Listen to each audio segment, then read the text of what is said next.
እሺ ገንዘቡ ይካል ኦዲት ይደረጋ የምእመናን ገንዘብ አሁን የመቤቴ ገንዘብ ነው ምእመናን ሰጥቷል ለራሷ ገንዘቡን አላደረገችም ገዳሟ ቤተክርስቲያን ያሳነጸች ነው እህታችን ገንዘቡን አልበላችም አባቶችም ይናገራሉ ይሄንን ቪዲዮ ምስክር እናደርግ ማስረጃ ለምትፈልጉ ይሄ አረል ማስረጃ ሰላም ስለ ስውሯ ማርያም የምትለቀው መረጃ አስተካከል ህዝቡ በመናኸሪያ እየሄደ መመለስ እየተቸገረ ነው እንደዚህ አይነት መረጃ እያዩ እየመጡ በጣም ጭንቅ ውስጥ ሲሆኑ እኛ በቃ ስላድኗን በስልካችን አድርገን እንልክላቸዋለን ሁለት ሚስት አግብቶ የፈታ መገናኛ ላይ እናቃለን ቢሮ ተከራይተ ሴቶችን የምታመላልስ ከሴት ጭን ስር ማጠፋ ባለጌውን ሰው ነው ሆቼን ምክር የቅዱሳት መጻሕፍትን ምክር አላለ በቅዱሳት መጻሕፍት ሰዎች ዝም ብሎ በመረምር ይሰወራሉ የሚል የለም ስለ ስውሯ ማርያም ማንንም ያልነገራችሁ ዜና ልንገራችሁ የምስራች ሰላም ጤና ይስጥልኝ እንዴት አደራችሁ እንዴት ዋላችሁ እንዴት አመሻችሁ አምላካ በቅዱስ እግዚአብሔር ስሙ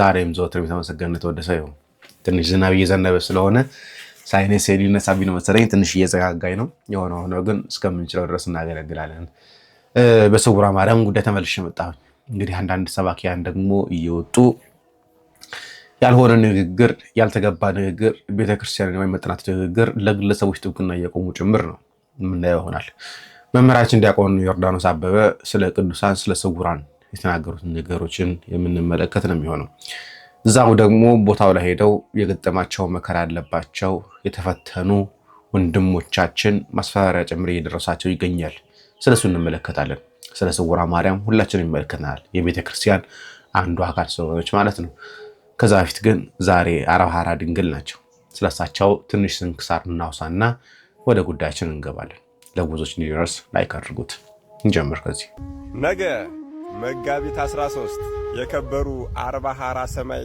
ሰማዕታት በሰማዕትነት አረፉ አንድ በዚህ ዘመን ያለ የኦርቶዶክስ ተዋህዶ አማኝ ክርስቲያን ሕፃኑም ይሁን አዋቂውም ይሁን ወጣቱም ይሁን እነዚህን 40 ሐራ ሰማዕታት አለማወቅ እጅግ በጣም ትልቅ ስህተት ነው ታላቁ ቅዱስ ቆስጠንጢኖስ ከመኳንንቶቹ አንዱ የሆነውን አልፊያኖስ የተባለውን መኮንን ከአይሁድ አገሮች በአንዱ ላይ አነገሰውና ክርስቲያኖችን እንዲጠብቃቸው እንዲያከብራቸውና እንዲከባከባቸው አዝዞት ነበር አልፊያኖስ ግን በሰይጣን ተታሎ ወደ አይሁዳውያን አገር በሄደ ጊዜ ጣዖትን ማምለክ ጀመረ በዚያ አገር ያሉትን ክርስቲያኖችንም በሙሉ ጣዖትን እንዲያመልኩና እምነታቸውን እንዲቀይሩ ማስገደድ ጀመረ አብዛኞቹ ምእመናንም እርሱንና የረከሱ ጣዖቶችን እየረገሙ ሰማዕትነትን ተቀበሉ በአንድ ቀንም የመኮንኑን ይህንን የግፍ ሥራ ባዩ ጊዜ 40 ጭፍሮች ተነጋግረው መጡና በክርስቶስ ስም ምስክር ሊሆኑ እርስ በርሳቸው ተስማምተው መጡ ይህንን ተነጋግረው እንደተኙም የእግዚአብሔር መልአክ ተገለጸላቸውና ለሰውነታቸው ብርታትን ሰጣቸው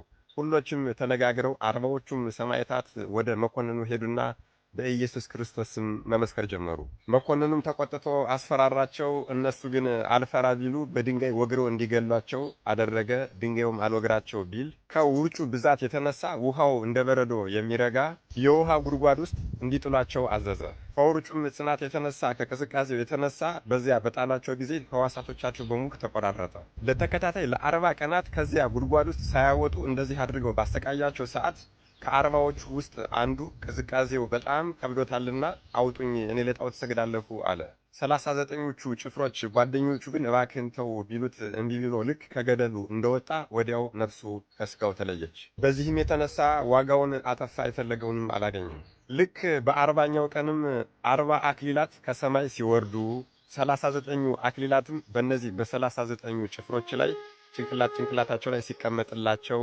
አንዱ አክሊል ግን በመልአኩ እጅ ተይዞ አየር ላይ ሲቆም ከወታደሮች ውስጥ አንዱ ይህንን ተመለከተ ከዚያም ይሄ ወታደር ልቡ ተነክቷልና ልብሱን አወላልቆ በኢየሱስ ክርስቶስ ስም አምናለሁ አለና ዘሎ ወደዛ አዘቅት ውስጥ ገባ ከ39 ቅዱሳንም ጋር በተደመረ ጊዜ በመልአኩ እጅ ያለችው 40ኛው አክሊል ራሱ ላይ ተደርጋለታለች ወገኖች የዚህ አይነት ትዕግስት በማጣት ስንቶቻችን አክሊላችንን አስነጥቀን ይሆን ስንቶቻችንስ በችኮላ ክብራችንን አስወስደን ይሆን ከዚህም በኋላ ነፍሳቸው ከስጋቸው ተለይታለች እግዚአብሔርን በክብር ተቀብሏታል ስጋቸውንም አውጣው በእሳት ማቃጠል በፈለጉ ሰዓት እሳት አላቃጠለው ቢል የአርባዎቹንም አስከሬን በሰረገላ ጭነው በባህር እንዲጥሏቸው መኮንኑ አዘዘ በዚህም ሰዓት ይዟቸው በሚሄዱ ሰዓት ከአርባዎቹ ውስጥ የአንዱ ሕፃን ነበርና ነፍስ ከስጋው አልተለየችም ነበር ወታደሮችም ይሄ ሕፃን እንዳልሞተ ባወቁ ጊዜ ከሰረገላው ላይ መጫናቸውን ትተው ወደ መሬት አውርደውታል። በዚህም ሰዓት የዛ ሕፃን እናት በአየችው ሰዓት ወስዳ ወደ ጋሪው ልትጨምረው ስትል ስለ አልሞተ ከለከሏት። በዚህም ሰዓት ከነዛ ከ39 ባልንጀሮቹ እንዲለይ ያልፈለገች ይህች ጠንካራ እናት ሕፃኑን ልጇን ወደ ጫንቃዋ ሰቅላ ወደ ጋሪው መልሳ ጥላ ነፍሱ ከስጋው እንዲለይ አድርጋ ከባልንጀሮቹ ጋር እንዲደምር አድርገዋለች። ወታደሮችም በባህር ከመጣላቸው በፊት እነዚህን ሰዎች ዘይት አርከፍክፈው አቃጥለዋቸዋል። ካቃጠሏቸው በኋላም ወደ ባህር ጥለዋቸዋል። ባህር ከጣሏቸው በሶስተኛው ቀንም ለሀገሪቱ ኤጲስቆጶስ በራእይ ተገለጹለትና ስጋችንን እንደዚህ የሚባል ወንዝ ላይ ሂደህ ጠብቀው ታገኘዋለህ ብለውታል። ይሄ ኤጲስቆጶስም ካህናትንና ሕዝቡን ሰብስቦ ሂዶ በዛ ባህር በአንድ ቦታ ተሰብስቦ እንደ ከዋክብት እያበራ የቅዱሳንን አካል አግጥቶታል። ከእነሱ አንዳች እንኳን የጎደለባቸው አልነበረም። በክብር ተሸክመው ወስደውም በከበረ ቦታ አስቀምጠዋቸዋል። እኒህ ሞትን ሳይፈሩ እስከ መጨረሻው ህቅታ ድረስ በትዕግስት የተጠባበቁ ከሕፃናት ከወጣቶችና ከሽማግሌዎች የተወጣጡ 40 ሐራ ሰማዕታት ነገ መጋቢት 13 የሰማዕትነት በዓላቸው ነው። በነገራችን ላይ ሁላችንም ማወቅ ያለብን እነዚህ 40 ሐራ ሰማዕታት የተባሉትና ሸዋ ቡልጋ ውስጥ የሚገኘው 40 ሐራ መድኃኔዓለም ገዳም ውስጥ ያሉት 40 ሐራ ቅዱሳን ይለያያሉ። አዎ 40 ሐራ ሰማዕታት የተባሉት በቅዱስ ቆስጠንጢኖስ ዘመነ መንግስት የነበሩ ሲሆን እነዚህኞቹ 40 ሐራ ቅዱሳን የሚባሉት ደግሞ ከግብጽ ከአስቄጥስ ገዳም መጥተው ከግብጻዊው አቡነ ሐራ ድንግል ጋር አብረው ሲጋደሉ የነበሩ ናቸው። ለመሆኑ እነዚህ 40 ሐራ ቅዱሳን እነማን ናቸው? ግብጻዊው አባታችን አቡነ ሐራ ድንግልንስ ያውቋቸዋል? ግብጻዊው አባታችንን አቡነ ሐራ ድንግልን የማታውቁ ሰዎች ካላችሁ በጣም ተሳስታችኋል። እንዴ ግብጻዊው ቅዱስ አባታችን አቡነ ሐራ ድንግል ማለት እኮ ዮዲት ጉዲት የኢትዮጵያን አብያተ ክርስቲያናት ካቃጠለችና ቅርሶቿን በሙሉ ከመዘበረች በኋላ ኢትዮጵያን እየዞሩ ከግብጽ መጥተው አባታችን አቡነ ሐራ ድንግል ከግብጽ መጥተው ኢትዮጵያን በሙሉ ያልተቃጠሉትና ያልጠፉትን ቅዱሳን መካናትን እየዞሩ እየጎበኙ እንደገና በኢትዮጵያ ቤተክርስቲያን እንዲስፋፋና እንዲነሳሳ ያደረጉ ምስካበ ቅዱሳን 40 ሐራ መድኃኔዓለም ገዳምን የመሰረቱ ታላቅ አባት ናቸው። የ40 ሐራ ቅዱሳንን እና የግብጻዊው ቅዱስ የአባታችን የአቡነ ሐራ ድንግልን ተጋድሎ 220 ዓመት ሙሉ ኢትዮጵያ ውስጥ ሲኖሩ ምን አይነት ስራ እንደሰሩና ቃል ኪዳናቸው ምን እንደሆነ በቀጣይ ቪዲዮ እነግራችኋለሁ። መድኃኔዓለም ኢየሱስ ክርስቶስ ከ40 ሐራ ሰማይ ሰማዕታት ረድኤት፣ በረከት፣ ቃል ኪዳን፣ ምልጃ፣ ፍቅር አይለየን። አሜን። ይቆየን። አሜን። ወንድማችን አብረሽ እግዚአብሔር አምላካችን ረጅም ከጤና ጋር ይስጥልን፣ ቃላት ያሰማልን። እስቲ ወደ ስውሯ ማርያም ጉዳይ ነው። ታዲያ ስውሯ ማርያም ጉዳይ መነሻ እንዲሆነን እህታችን ሮማን እንደዚህ የተናገረችው ነገር እንስማና በኋላ ላይ የምናነሳው ኬዝ ይኖረናል። እንስማ። እሺ ገንዘቡ ይታል ኦዲት ይደረጋ። የምእመናን ገንዘብ አሁን የመቤቴ ገንዘብ ነው። ምእመናን ሰጥቷል። እኔ አሁን ተጠያቂም ስለሆንኩ ነው። ይሄንን መመለስ አልቻሉ። ይሄንን መመለስ ያቅታቸው አወገዙኝ። የታለ ይሄ ሁሉስ እውነት አባ ተቀብለዋል? አሁን እየደወሉ መሽቆጥቆጥ ጀምረዋል።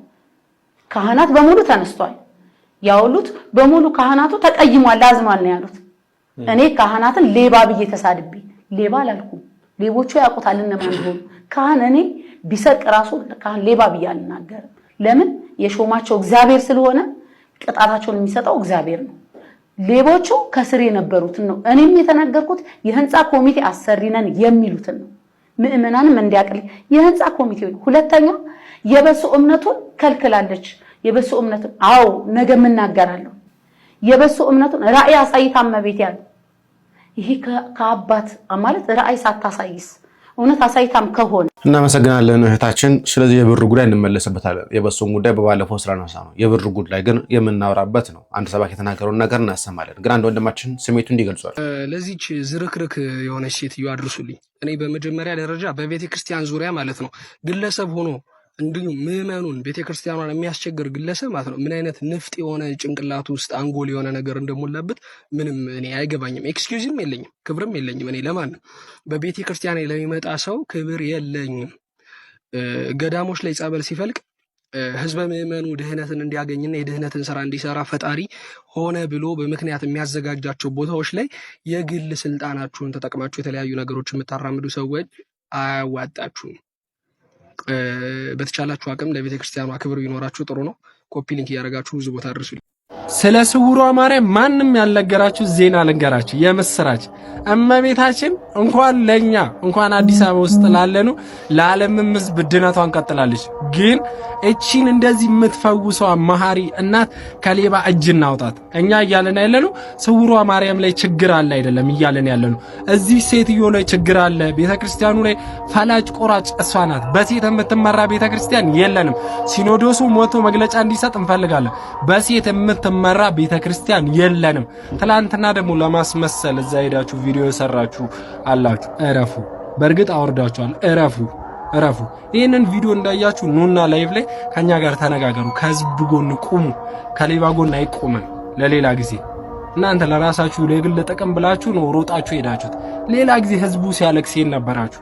ሹፌሮች ሲደበደቡ የት ነበራችሁ? ይሄ ሁላ ህዝብ ሚዲያ ላይ ወጥቶ ሲጮህ የት ነበራችሁ?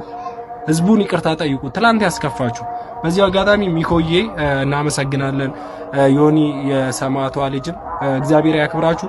ከቤተ ክርስቲያን ጎን ስለቆማችሁ ፍቅር እስከ ቀራኔው ደግሞ እንወድሻለን። የዘመኑ አንቺ ሰማዕት ነሽ። እሺ ለዚህ ቤተ ክርስቲያን ያደረግሽው ውለታ መቼም አይረሳም። ደግሞ 1 2 3 4 አይደለም ያለን። አሁን መላ የተዋህዶ ልጆች ተነስቷል እውነቱን ሊጋፈጥ በቃ። ስለዚህ ለቅሽ ውጪ። በሴት የምትመራ ጳጳስ የለንም። ኮሜንቱን እንዲህ ብላችሁ ሙሉት። በሴት የምትመራ ቤተ ክርስቲያን የለንም።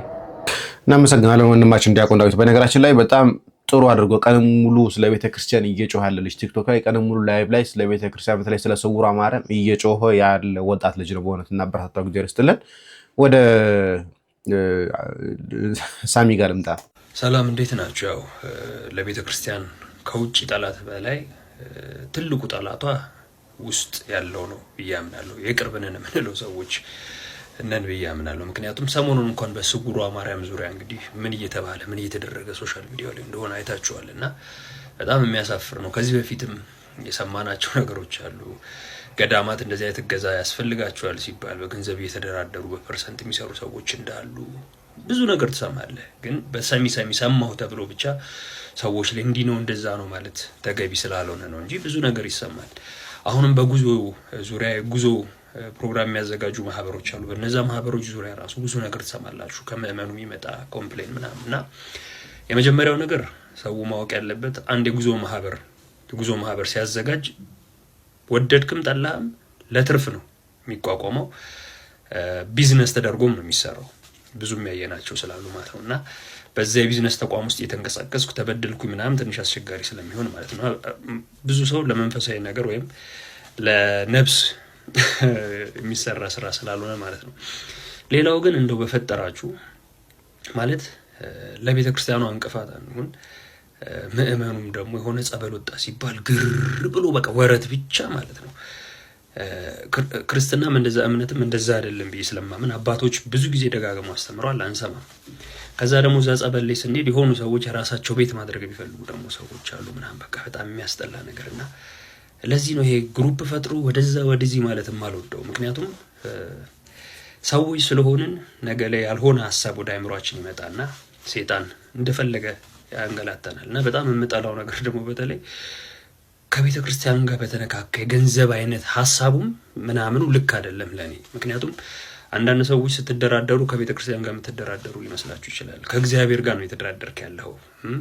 ይሄ የሚያኖርህን እንድትተነፍስ እንድትወጣ እንድትገባ ያደረገን ህይወትን የሰጠውን አምላክ ቤቱ ቆመህ ነው እንግዲህ ይሄን ያህል ክፈለኝ በፐርሰንት ምናምን እያልክ የምትደራደረውና እንደዚህ አይነት ስራ ውስጥ ያላችሁም እንደው በመድኃኒዓለም ንስሐ ግቡና ከዚህ ነገር ውጡ። ተሸክመህ ይኸው ጥሩ ትከሻ አለኝ እኔ ካጣው መሸከም ይችላል። እንደዚህ አይነት ሜንታሊቲ ገንቡ። ከዛ ውጪ ግን እግዚአብሔር ቤት ላይ ቆሞ በዚህ አይነት ሁኔታ ውስጥ መኖር የሚበላውስ እንደው የሚለበሰውስ የሚገኘውስ ነገር ምን ያህል ለእናንተ ተስማሚና ጤናማ ነው ብዬ አስባለሁና ከእግዚአብሔር ጋር እንደዚህ አይነት ድርድር ውስጥ የምትገቡ ሰዎች ልትገቡ የሚያሰባችሁ ከድርጊታችሁ ተቆጠቡ። እስካሁንም ያላችሁ ሰዎች እግዚአብሔር የምህረት አምላክ ስለሆነ በይቅርታው በንስሐው እንመለስ እላለሁና በጣም መተሰብ አለበት። እንደገና በየሚዲያው እያወጣችሁ ከመካሰስ ምናምን እኛ በምንሰራቸው ስራዎች የቤተ ክርስቲያኗ ስም እየጠፋ ስለሆነ ሃይማኖቱም ቤተ ክርስቲያኗ ንጹህ እግዚአብሔር በደሙ የዋጃቸው ሆኖ ሳለ በእኛ ድክመት ግን ለሌሎች ክፍተት እንዲመስል ሁሉ እያደረግን እያሳየን ያለ ነው። እኛው የውስጥ ጠላቶች ሆነንና እንደው እንጠንቀቅ። ቤተሰቦቼ ይህን ቪዲዮ ኮፒ ሼር ሊንክ በማድረግ ለሁሉም ሰው አዳርሱ። ዛሬ ስውሯ ማርያምን በብር ከ100,000 ብር እስከ 300,000 ብር ተከፍሏቸው ለሆዳቸው ያደሩ ቲክቶከሮችን አስተዋውቃቸዋለሁ። ከማስተዋል ጋር የሚሰሩትን ማለት ነው። ይሄን ከላይ የምታዩት ልጅ ዘአማን ይባላል። የአቡነ ሐራ ድንግልን ማስታወቂያ በመስራት የምታውቁት ልጅ ነው። ይሄ ነው እንግዲህ ከማስተዋል ጋር በመሆን ብዙ ነገር እየሰራ ያለው ቲክቶከሮችን የሚያገናኛት ይሄ ልጅ ነው። ይሄ ልጅ ማለት 2 ሚስት አግብቶ የፈታ መገናኛ ላይ እናውቃለን።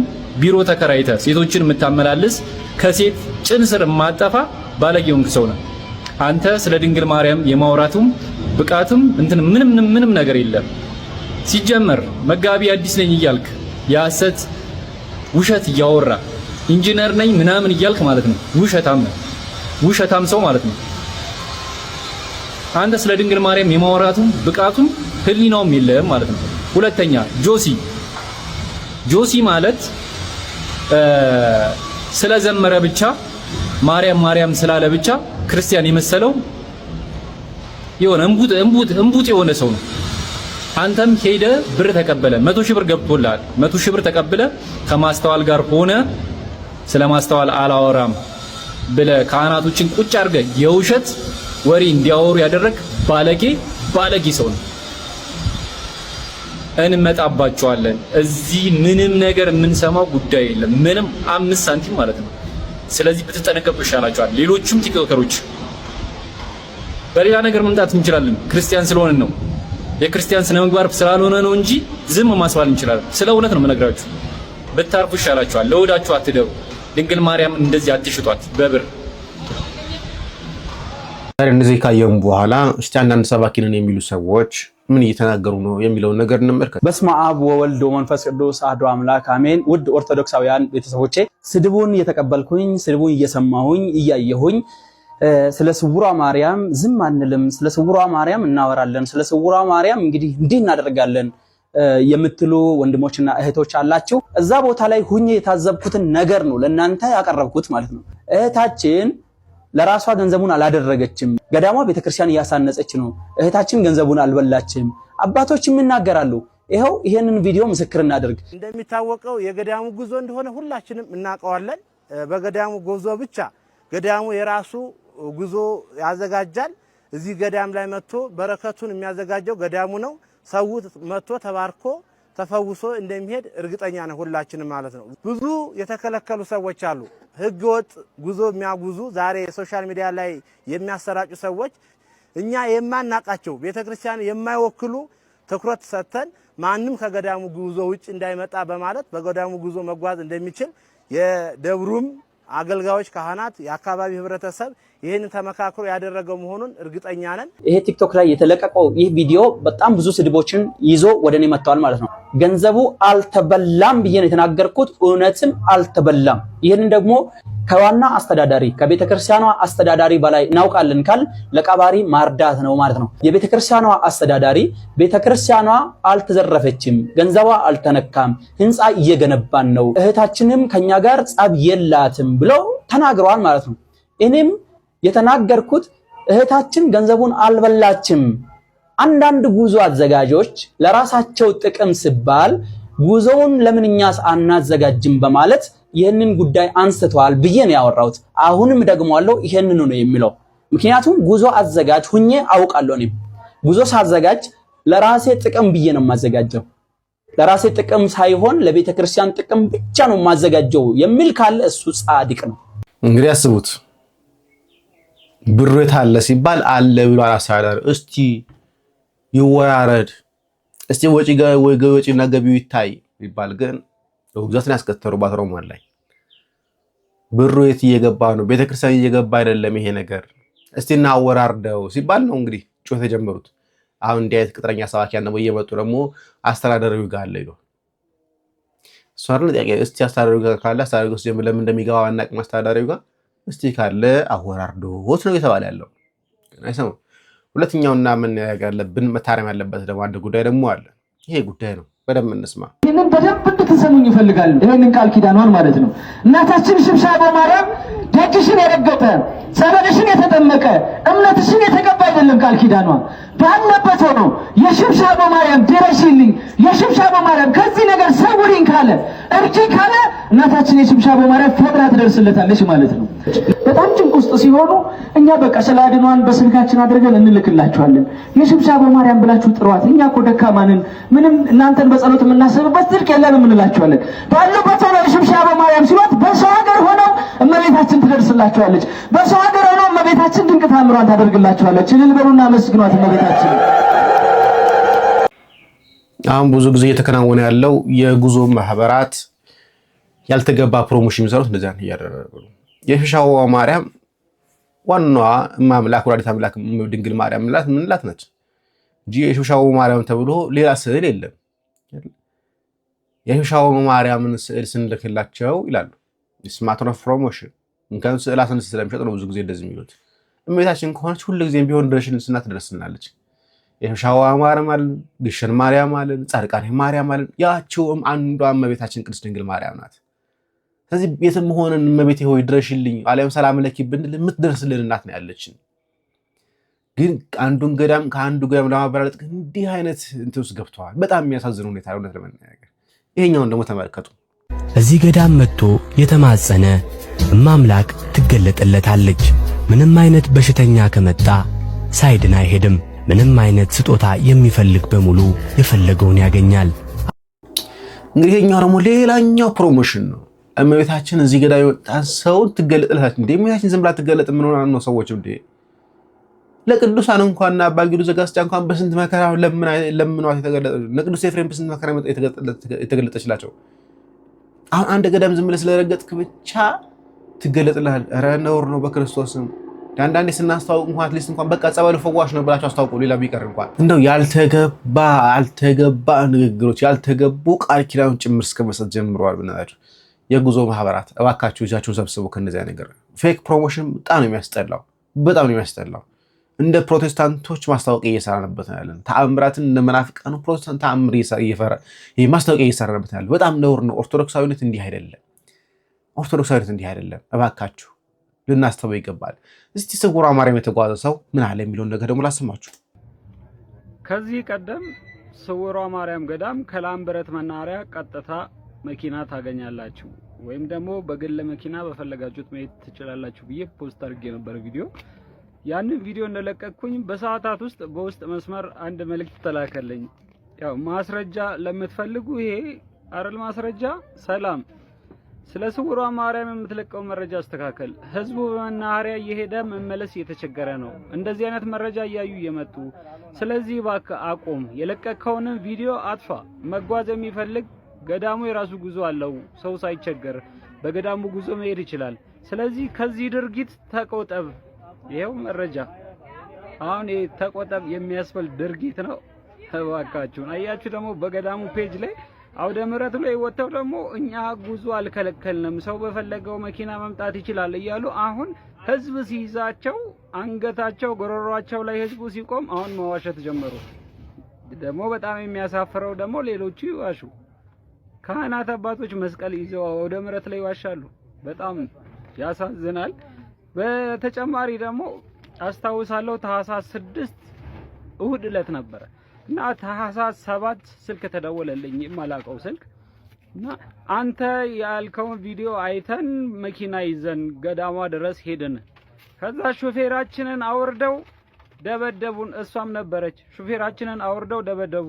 የሹፌሯ ሴት ልጅ ነበረች። በሴት ልጁ ፊት ለፊት ላይ ነው ሹፌሩን የደበደቡት። ከዛም በኋላ ሹፌሩ አቤቱታ ለማቅረብ ወደ ቢሮ ገባ፣ አስተዳዳሪው ጋር። አስተዳዳሪው የማንም ወንበዴ ለደበደበ እኛ አይመለከተንም፣ ኃላፊነት አንወስድም ብለው ነው የመለሱት። ደብዳቤዎቹ ማናቸው? የሷ አጋፋሪዎች ነበሩ።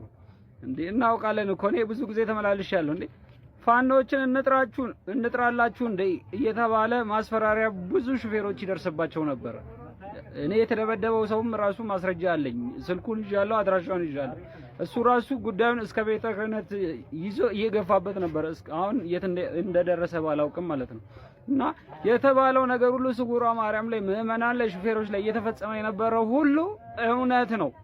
ቤተ ክርስቲያን ስውሯ ማርያም ገዳም በእኛ መኪና ካልሆነ በስተቀር በሌላ መምጣት አትችሉም እየተባለ ነበር። አሁን ጎረሯቸው ላይ ህዝብ ሲቆም ነው እየዋሸሉት። እና ብፁዕ አቡነ ቀለሜንጦስም በዚህ ጉዳይ ሊያስቡበት ይገባል። ምን አይነት ወንበዴ ቤተክርስቲያን ውስጥ አምጥተው እንደሾሙ። ብፁዕ አቡነ አብርሃምም እውነት ስለ ሙስና የሚከታተሉ ከሆነ የሰሜን ሸዋ ሀገረ ስብከት የስውሯ ማርያም ጉዳይ በጣም በአንክሮ ሊታይ ይገባል። ሰላም እግዚአብሔር ከሁላችሁ ጋር ይሁን። ይህንን መልእክት ለሁሉም አድርሱላቸው፣ ሼር አድርጉ። በተረፈ ደግሞ አሁን ቲክቶክ ላይ በሚወራው ወሬ ምንም የስውሯ ማርያም ገዳም ሰላማ ምንም አልተናጋም። ሁላችሁም በፈለጋችሁት መንገድ መሄድ ትችላላችሁ። ገዳማ ሄዳችሁ መባረክ አለባችሁ። እመብርሃን ለደጇ ታብቃችሁ። ሰላም እግዚአብሔር ከሁላችሁ ጋር ይሁን። ሰላም አሉ። መልካም ቀን። ሼር፣ ኮፒ ሊንክ፣ ሪፖስት፣ ፎሎ ማድረግ እንዳትረሱ። እናመሰግናለን ወንድማችን። ትክክለኛው መሬት ላይ ያለው ነገር ይሄ ነው። መሬት ላይ እየተከሰተ ያለው ነገር ይሄ ነው። በቴክስት በውስጥ የሚጽፉት ማንም ሰው ከገዳም ውጪ እንዳይመጣ ይላሉ። አውደ ምሕረት ላይ ደግሞ ከገዳም ውጪ በግልም ቢሆን መምጣት ትችላላችሁ ደግሞ ይላሉ። ይሄ ነው እየሆነ ያለው። አንድ ካህን ሁለት አይነት ንግግር ሲናገር በጣም በደሉ የከፋ ነው የሚሆነው። መምህራችን ዲያቆን ዮርዳኖስ አበበ በአንድ ወቅት ላይ ስለ ስውራን አባቶቻችንና እንዴት እንደሚሰወሩ ጥቂት ነገር ብሎ ነበር። እሱን ላሰማችሁ። ቸርቆኝ ቶችን ምክር የቅዱሳት መጻሕፍትን ምክር እላለሁ። በቅዱሳት መጻሕፍት ሰዎች ዝም ብሎ በምርምር ይሰወራሉ የሚል የለም። አታገኙም። ሰው በምርምር መሰወር አይችልም። ሰው ወይ በእግዚአብሔር ስልጣን ነው ወይ ባጋንንት ስራ ነው። ገብረ መንፈስ ቅዱስን እዚህ በኋላ ሰው እንዳያይ አደርጋለሁ እንዳያይህ አደርግ። ነገር ግን አላቸው አንተን የመሰሉት ጋር ግን መታየት መነጋገር ትችላለህ። የብርሃን ሰረገላ ሰጣለሁ።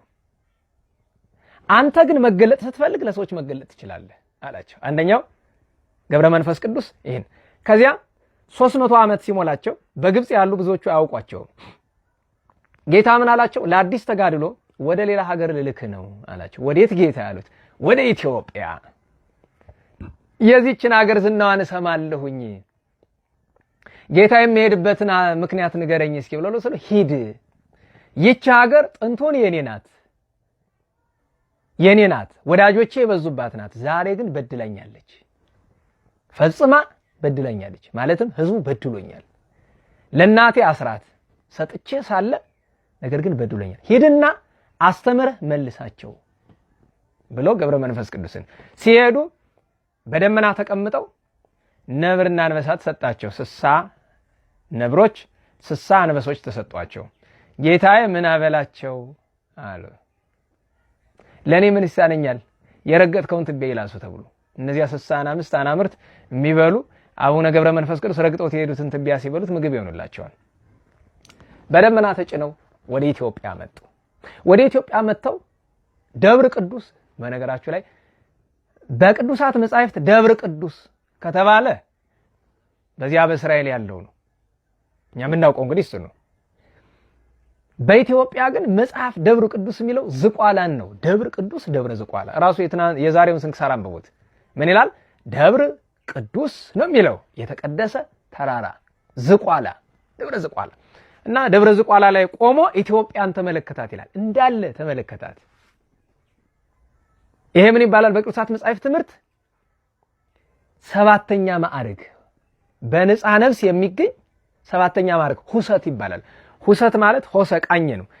አንድ ቦታ ላይ ሆኖ ዓለም ላይ የሚደረገው ነገር ሁሉ ማየት ሁሰት ይባላል። ገብረ መንፈስ ቅዱስ ዝቋላ ተራራ ላይ ቆሞ መላ ኢትዮጵያን፣ የዛን ጊዜ ኢትዮጵያ እንደ ዛሬዋ ኩርማን አይደለችም፣ መላ ኢትዮጵያን ተመለከታት እና ወኮነ ስጧ ቅድመ አዕይንቲሁ ኃጢአቶሙ ለሰብአ ኢትዮጵያ። የኢትዮጵያ ሰው የዛ ዘመን ልክ እንዳሁኑ ዘመን ይመስለኛል ዝም ብሎ ሳስበው በአይኑ ፊት እንደተሰጠ ሆኖ ታየው። ላስተምሮ ነው ቢያስብ ይሄን ሁሉ እስከሚደርስበት ብዙ ሰው ሞቶ ሲኦል ሊወርድበት ነው። በስብከት የሚዳረስ አልሆነም። አስተምር ተብሎ ነው የተላከ። ግን ሲያየው በስብከት የሚዳረስ ጠቅላላ ከራሱ እስከ እግሯ በበረሃ ካሉ ጻድቃን ይልቅ በቀር አብዛኛው ሰው በደለኛ ሆኖ ነበር። እንደ ዛሬ ዘመን ይመስላል። ያን ጊዜ ገብረ መንፈስ ቅዱስ ሆናል አቋራጭ ይመስላል። ግን ደግነቱ ነው። ጌታዬ አለው አቤት፣ መድኃኔ ዓለም ቸሩ አቤት አለው። እንደዚህ ነው ቅዱስ ልክ የምርሃነ ክርስቶስ እግዚአብሔር አብ አቤ ብርሃን፣ ብርሃን የምትሰጥ እግዚአብሔር ምን ሲለው አቤት ይለው ነበር። አቤት ገብረ መንፈስ ቅዱስ ጌታዬ አቤት ማርሊተ የኢትዮጵያን ሰዎች ማርልኝ ብሏል። ዝም እግዚአብሔር ዝም ብሎ መማር የለማ ያ ሁሉ ሰው እንግዲያውስ አሉ የኢትዮጵያን ሰዎች ካልማርክልኝ ከዚያ አልነሳም ብሎ ደብረ ዝቋላ ሐይቅ አለው አይደለም እዚያ ሄዶ ተወርው ይላል። ተወርውሮ ገባ፣ እዚያ ውስጥ ገባ። መጸለይ መጸለይ ማልቀስ መጸለይ መጸለይ አንዲት ናት ጸሎቱ የኢትዮጵያን ሰዎች ማርልኝ። የገብረ መንፈስ ቅዱስ ውለታ እንዳንረሳ። ዛሬ ይሄው ስራዬ ብለን አሁን በዓል እየመረጥን ነው አይደል? አልፎ አልፎ አይደል? እዚያ ዝክረ ቅዱሳን ጉባኤያችን ባሻገር በዓል እየመረጥናል። ዛሬ ገብረ መንፈስ ቅዱስ ለምንድን ነው የመረጥናቸው? አንደኛ የጻድቃን አለቃ ከጻድቃን ሁሉ የሚበልጡ ናቸው። ሁለተኛ ለኢትዮጵያ ልዩ ናቸው። የኢትዮጵያን ሰዎች ሁሉ ማርልኝ አሉ። ጌታ ምን አላቸው? ወዳጄ ገብረ መንፈስ ቅዱስ በስሜ የተማጸነ ዝክርን የዘከረውን እምርልሃለሁ አላቸው። አላረካቸው። መሐር ሊተ ኩሎሙ ሰብአ ኢትዮጵያ ሁሉንም ማራቸው እንጂ መርጠህ ያንተን ብቻ የዘከረ ለምን ትለኛለህ ብሎ አለች። አይ አለ ጌታ እንግዲያውስ አልወጣም አለ። ቀናት ቀናትን ሲወልዱ፣ ሳምንታት ሳምንታትን ሲወልዱ፣ ወራት ወራትን ሲወልዱ፣ አመታት አመታትን ሲወልዱ ገብረ መንፈስ ቅዱስ ድፍን 100 ዓመት በደብረ ዝቋላ እዚያ ሐይቅ ውስጥ ጸለዩ። ጸጉራቸው ተልጦ ወደቀ፣ ቆዳቸው ተልጦ ወደቀ፣ ስጋቸው ተቆራርጦ ወድቆ አለቀ። ነፍስ ግን ማትለዩና አጥንታቸው ብቻ የገብረ መንፈስ ቅዱስ አጥንታቸው አጋንንት በእልፍ በእልፍ እየመጡ ከዚያ ለማስወጣት የኢትዮጵያ ሰዎች ይቅር እንዳይባሉ ለማድረግ የዛን ሁሉ ሰው ኃጢአትን የተሸከመው ገብረ መንፈስ ቅዱስ ጻድቅ የኃጢአተኛውን ኃጢአት ይሸከማል እንደሚባለው ተሸክመው ነው። ታዲያ እዛ ለማስወጣት ተስፋ ለማስቆረጥ ብለው እንግዲህ ይፈጩትን አጋንንት ድንጋይ ያለት ድንጋይ ያመጡ አንድም የእሳት ዛንጅር ያመጡ ይገርፉታል። ገብረ መንፈስ ቅዱስን ይፈጩታል፣ አጥንታቸውን ይፈጩታል። እንደዚህ ድቅቅ እንደገና በቀስት በእሳት ቀስት የገብረ መንፈስ ቅዱስን እንግዲህ ጸጉራቸው፣ ቆዳቸው፣ አጥንታቸው፣ ስጋቸው ሁሉ ነገር አልቆ አጥንታቸውን ደግሞ በቀስት በእሳት ቀስት እየነደፉ ወንፊት አደረጉት አጋንንት። 100 ዓመት ተፈጸመ። ገብረ መንፈስ ቅዱስ ከ300 ዓመቱ እስከ 400 ዓመቱ ድረስ ያለው ድፍን 100 ዓመት ለኢትዮጵያ የለመኑበት ነው። የት? ደብረ ዝቋላ። ደብረ ቅዱስ ደብረ ዝቋላ። በ100 ዓመቱ ጌታችን መጣ። ወዳጄ ገብረ መንፈስ ቅዱስ ና ውጣ ብሎ ድስስ ቢያርጋቸው እፍ ቢልባቸው ያ የነበረው አካላቸው ተመለሰላቸው። ምሬልሃለሁ ሁሉንም ጻድቅ አጥ ሳይባል የዘከረ ያልዘከረ ሳይባል ሁሉንም ምሬልሃለሁ አላቸው። ደስ አላቸው። ሄድ ደግሞ ምድረ ከብድ እዚያም ባርክ አስተምራላቸው። ወደ ምድረ ከብድ ወሩ የገብረ መንፈስ ቅዱስ ሁለት በጣም ትልልቅ ስፍራዎች ደብረ ዝቋላና ምድረ ከብድ ናቸው። ብዙዎቻችሁ በአካል ሄዳችሁ ነገራችሁ ላይ ዝቋላም ይጃል አውቅም ምድረ ከብድም ይጃል አውቅም፣ ግን ልባችን ውስጥ የታተሙ ናቸው። እነዚህ ሁለት ቦታዎች የጻድቃን በአቶች እግዚአብሔር ጌታችን የረገጣቸው መይታችን የረገጣቸው በልባችን የታተሙ ናቸው። አሁን ዝቋላ በአይነ ልቡና ማየት ይቀል። እንደው አንዳንድ ጊዜ በአይነ ስጋ ከማየት እንደው በአይነ ልቡና ይበልጣል። ደስ ይላል በጣም። ለምን ያጥንት የነበረው ገብረ መንፈስ ቅዱስ ቁመውበት ነው የሚታይ። ራሳቸው ጻድቁ ቁመውበት ምድረ ከብድም ላይ ደብረ ዝቋላ ደብረ ቅዱስም ላይ ገብረ መንፈስ ቅዱስ እና እንዲያደርገው ኢትዮጵያን አስማሩ። ይሄ ብቻ ግን አይደለም። በኢትዮጵያ በምስራቅ አቅጣጫ እንደምታውቁት የእስላሞቹ ከደቡብ አረቢያ ተነስተው እየተስፋፉ ሰሜኑን የኢትዮጵያ ክፍል ምስራቁን ወረውት ነበር። ያን ጊዜ ገብረ መንፈስ ቅዱስ ወደ ኢትዮጵያ የገቡበት ጊዜ የዛጉዌ ሥርወ መንግስት ዘመን ስለነበረ በዛ ዘመን በጣም እስከ ሸዋ ድረስ ደርሶ ነበር እስልምናው። ወደ 13 በላይ ሱልጣኔቶች ተመስርተው ነበር ኢትዮጵያ ውስጥና ጌታ አላቸው ሂድ በዚህ መንገድ አህዛብ አሉ አስተምርና ክርስቲያን አድርጋቸው ብሎ ጌታችን ላካቸው። ገብረ መንፈስ ቅዱስ እሺ ብሎ ወደ ባታቸው ወጣው። ልክ ሲደርሱ ገብረ መንፈስ ቅዱስ ምንም መናገር አልጠበቀ። ገና እሳቸው ሲደርሱ እዚያ በምስራቁ የኢትዮጵያ ክፍል ገና ሲደርሱ ወድቁ ጣዖታት ወተሰብሩ፣ ጣዖታት ወድቀው ተሰበሩ። ገና ገብረ መንፈስ ቅዱስን ሲያዩ እና ንጉሱ አያቸው። ምንድነህ አንተ? ምክንያቱም ገብረ መንፈስ ቅዱስ እቺ ፊታቸውና እጃቸውን የምትታይ ናግራቸው ሙሉ ጸጉር ነው። ጌታ በጸጉር ሸፍኗቸዋል። ሰብኑ አንተ ወሚመ ካለ ፍጥረት፣ አንተ ሰው ነህ ወይስ ምንድነህ? ምን ፍጥረት ነህ አላቸው። አነ ሰብ ዘከማከ፣ እኔ እንዳንተ ሰው ነኝ። ገብሩ ለኢየሱስ ክርስቶስ፣ የኢየሱስ ክርስቶስ ባሪያ ፍጡር ነኝ ብሎ አሉት። አሃ የዛ የተሰቀለው ሰው አገልጋይ ናንታው በላሁን ለዚህ ጣዖቱን አንሳውና ሰገድለት ብሎ አላቸው። አይ እኔም ሰግድ ለኢየሱስ ክርስቶስ ለጌታዬ ነው፣ ለዚህ ለውዱቅ ለወደቀ የጣዖት አልሰግድም ብሎ እዚያ በመካከላቸው ክርክር ሆነ። ይሄንን ሰው አቃጥሉት ብሎ ሰራዊት ተሰበሰበ። እንግዲህ አባቶቻችን እንደሚነግሩ ከ400 ሺህ በላይ ሰራዊት ያለው ሰው ነው ይባላል። ይሄ በተለያየ መንገድ አቃጥሉት እሳት አላቸው። ከዛፎች በላይ እሳት ውስጥ ከሚነድ ድረስ አነደዱ። ገብረ መንፈስ ቅዱስን ልንጨምር ነው ይስታስላችሁ። አይ እናንተን አላደርክማችሁም ችግር ራሴ እገባለሁ። ለገብረ መንፈስ ቅዱስ በስመ አብ ወወልድ ወመንፈስ ቅዱስ አሐዱ ብሎ ሰተት ብለው ወደ እሳቱ ራሳቸው ገቡ። ወኮነ ከመጠል ቆሪር ዘጊዜ ጽባ ይላል። እንደ ጧት ውርጭ ቀዘቀዘ ያው ላይ። በዚያ ምክንያት ወዲያውኑ 40 ሺህ ያክል ሰራዊት ገብረ መንፈስ ቅዱስን አደነቀ። ዋይ ክሩም እንዴት ነው አደነቀ። በማድነቁ ምክንያት ንጉሱ ተናዶ ሰራዊቱን አስከትቶ እነዛን አስፈጃቸው። የገዛ ሰራዊቱን አደነቃችሁ ብሎ ካስፈጃቸው በኋላ ገብረ መንፈስ ቅዱስን እገላለሁ ብሎ ሲመጣ ከሰማይ እነ ቅዱስ ሚካኤል እነ ቅዱስ ገብርኤል እነ ቅዱስ ሩፋኤል ሰራዊት አስከትተው መጥተው በመባረቅት እዚያ ያለውን ሙሉ ሰራዊት ፈጁት። አለቀ። ሙሉ በሙሉ ያው ሁሉ ሰራዊት በመቶ ሺህ የሚቆጠር ከንጉሳቸው